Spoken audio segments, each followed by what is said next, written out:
Assalamualaikum warahmatullahi wabarakatuh. Perkenalkan, nama saya Muhammad Kefan Azwardi dari kelas 10-3 SMA Al-Hikmah, Surabaya. Pada kesempatan kali ini, saya akan menjelaskan tentang lembaga keuangan bank. Materi yang akan saya sampaikan, yang pertama jenis bank, yang kedua bank sentral, yang ketiga bank umum, yang keempat BPR, yang kelima bank berdasarkan kepemilikan, dan yang terakhir bank syariah versus bank konvensional. Materi yang pertama, terdapat 3 jenis bank. Jenis yang pertama, bank berdasarkan fungsinya. Contohnya seperti bank sentral, bank umum, dan bank BPR. Lalu yang kedua, bank berdasarkan kepemilikan. Contohnya bank milik pemerintah, bank milik swasta, bank milik asing. Lalu yang ketiga, yakni bank berdasarkan prinsip operasional. Contohnya seperti bank konvensional dan bank syariah. Lanjut ke materi berikutnya, yakni tentang bank sentral. Bank sentral atau Bank Indonesia berfungsi sebagai bank sirkulasi dan sebagai induk dari bank-bank lain atau banker of bank.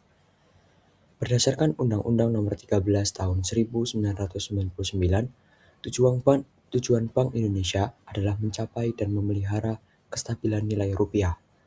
Tugas Bank Indonesia adalah yang pertama mengeluarkan alat pembayaran yang sah, yang kedua menetapkan dan melaksanakan kebijakan moneter, dan yang terakhir mengatur dan menjaga kelancaran sistem pembayaran. Lanjut ke materi berikutnya, yakni tentang bank umum. Fungsi dari bank umum ini yang pertama, menghimpun dana dari masyarakat, yang kedua penyalur dana dari masyarakat ke masyarakat, dan yang ketiga pelayanan jasa seperti transfer, transaksi pembiayaan, dan transaksi pembelian. Lanjut ke materi berikutnya, yakni tentang BPR atau Bank Perkreditan Rakyat. Kegiatan yang dilakukan BPR ini yang pertama, menghimpun dana dari masyarakat dalam bentuk tabungan dan deposito. Yang kedua, menyalurkan dana kepada masyarakat dalam bentuk pinjaman atau kredit. Yang ketiga, menyediakan pembiayaan bagi nasabah berdasarkan prinsip bagi hasil. Dan yang terakhir, menempatkan dana dalam bentuk SPI, deposito, dan atau tabungan pada bank lain. Kegiatan yang dilarang pada BPR ini yang pertama, menerima simpanan dalam bentuk giro.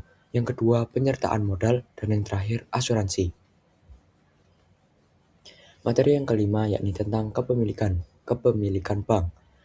Bank milik pemerintah pusat yakni contohnya Bank Mandiri, BRI, BNI, BTN, dan BSI. Lalu bank milik pemerintah daerah contohnya Bank DKI, Bank Jatim, Bank Nagari, dan lain-lain. Lalu bank milik swasta contohnya seperti BCA atau Bank Sentral Asia, Bank CIMB Niaga, Bank Danamon Indonesia, Bank Permata, dan lain-lain. Dan yang terakhir, bank milik asing, contohnya HSBC dari Inggris atau Hong Kong, Citibank dari Amerika Serikat, Maybank dari Malaysia, dan Hana Bank dari Korea. Lanjut ke materi yang terakhir atau yang keenam tentang perbandingan bank syariah versus bank konvensional.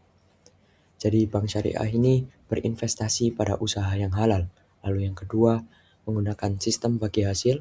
Yang ketiga, besaran bagi hasil berubah-ubah sesuai kinerja usaha. Lalu yang keempat, profit dan falah oriented atau kebahagiaan dunia dan akhirat, serta sejahtera lahir batin. Lalu pola hubungan bank dan nasabah yakni kemitraan dan adanya pengawasan syariah dari Dewan Pengawas Syariah atau DPS. Untuk bank konvensional, yakni yang pertama, berinvestasi baik yang halal ataupun yang haram. Lalu yang kedua, berdasarkan sistem bunga, besaran bunga tetap. Dan yang keempat, profit oriented atau kebahagiaan dunia saja. Lalu yang kelima, pola hubungan bank dan nasabah yakni debitur, kreditur. Dan yang terakhir yakni tidak adanya pengawasan syariah. Baik, itu saja yang bisa saya sampaikan tentang lembaga keuangan bank. Mohon maaf apabila ada kekurangan dalam penyampaian atau dalam materi. Terima kasih. Wassalamualaikum warahmatullahi wabarakatuh.